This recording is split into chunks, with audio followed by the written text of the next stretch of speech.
Welcome back to Lou's Demos. Today we're going to be talking about enterprise wireless network, how it's a little bit different from a home wireless network. I'm going to be using a management interface from Ubiquiti. This is a wireless network that I currently have set up in my place. So once you log in, this is the splash page. So where you get an enterprise wireless, it can give you a total wireless access points on my current clients, guests if you have a guest, and then an example here with Ubiquiti, if you have their gateway and their switches, you can dissect the traffic even further down. So I'm just going to kind of go through some of the different tabs and show some of the differences here. So this is the dashboard. Here we can go to statistics. Here we can see, here's a wireless SSID I just made up. You can see how many devices are on the 2.4, 5 gigahertz, where the AP is located. If you have multiple APs, which is your most heavy clients. So you can see by bandwidth how much it's consumed.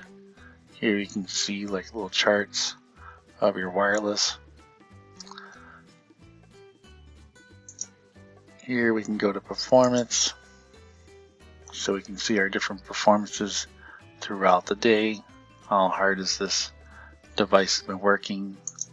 We can look at it with the 2.4, 5 gigahertz. So you can look at it a couple different ways on the performance side. And if we had multiple APs, we could, choose another one. I only have the one.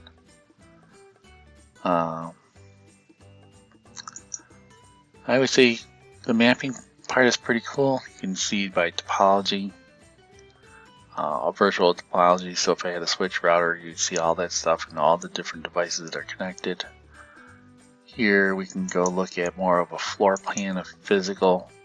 So this is an example of a house. I put some basic measurements like how many feet this way, what's the walls kind of made out of, and the internal walls. And then based on that, you drop your AP in there and it does a calculation and it says, okay, based on these, here's, the performance and how it's going to look. And then again, we can go from here to the actual radios so that we can say, let's see how this will look with the 2 gigahertz versus the 5 gigahertz. So you can see there's a little bit difference in the floor plan. We can go into layers, coverage. We can go to floor plan designer so we can get a live update. We can get a solid scheme. Heat map. Map just tells you how close you are to the access point. So we can edit the floor plan, add more additional features to it. Here we can go to devices.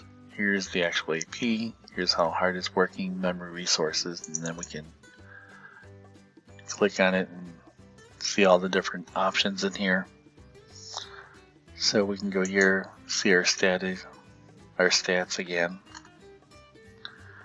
We can do our configuration.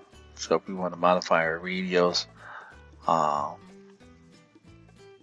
do we want to handle these things? So we would just click this open, and you can see here, we're going to allow mesh access, allow other access points to mesh with us if we wanted to, set up our different services. So we can do quite a bit. And it's not a very expensive system, which is kind of nice. I like about that. Here we can go to details. We can see the MAC address. What is the expected wireless guest setup, uplinks, things like that. Here we can see our clients. We can see where they're at. Nice feature. How long they've been on the wireless. How much data they consumed. And then here we can go into our our insight. This will again break down a lot more of your devices. Here we can go down to the cog, which will take us to the settings of this environment. Here you can see we have the time zone. We can have the LED of the sensor on there. We can set up where automatically the firmware is up to date. We can do email notification. Again, using some of these other features, you have to use their security gateway to be enabled.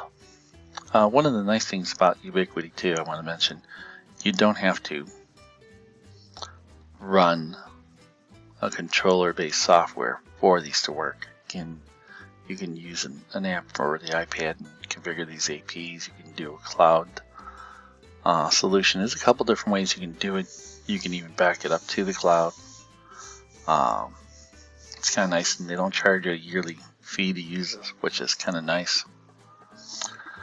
And then again, we can set up our SSIDs. If we have multiple SSIDs, we can do that. We can set up a network. If we're using the Unified Gateway, Security Gateway appliance, we could then configure this tab. We would be also able to use the threat protection, which would be nice. Again, the deep packet inspection we would need. Again, we can do a wireless guest portal. We can click a portal, give them a block of IP addresses. We can create a profile for authentication. Here, it's our different services, so we can act like Radius, some type of hotspot. We can do DHCP, we can do dynamic DNS. But again, a lot of these features require to have the security gateway appliance. So it's not bad if you don't have a good router and you want, added features. It's a good way of doing it. Creating your accounts, your groups. So you can create your groups that you have. Controller, user interface, dates, times, cloud access. So if you had a cloud set up, you could configure it. But essentially, right here is going to be your main settings. You're going to give it a wireless SSID that's going to broadcast. You're going to choose what type of security you're going to use. You're going to allow guest or no guest. And then here, we can block LAN to WAN. So depending if we want to mitigate or restrict access to certain types of data, we can do that. We can put them people in a separate VLAN. We can hide their SSD. We can put them in a particular group. So there's a lot of different things we can do. We can do MAC filtering. We can do MAC radius authentication. We can do control the rates. So we can set minimum rates, things like that. Performance. Compared to like an example here, this analogy. Here we can set up an SSID, our security level again. What mode are we going to be running? 5 or 2.4 only? And then if we're going to enable WPS, which I would not recommend to do, because you never know, may not necessarily be the right option for you. So you just simply check that box, hit apply, and now you turn that feature off. And then the access point, we can see all the devices that we're connected to, manage them. We can set up a guest, just like in the Ubiquiti. Here we can do MAC filtering. So we can do all these things, and then depending on the home router that you have, it may or may not support roaming. So if you had more than one wireless network, you'd have, instead of having the same SSID, you'd have to have multiple ones. Gets a little confusing. We're like an enterprise, something like that, or a business or a high-end business one. You can, use that and use their service called the mesh network to allow people to roam. All right, that's kind of a quick overview of how an enterprise versus a home router kind of looks. Thanks for watching. Bye.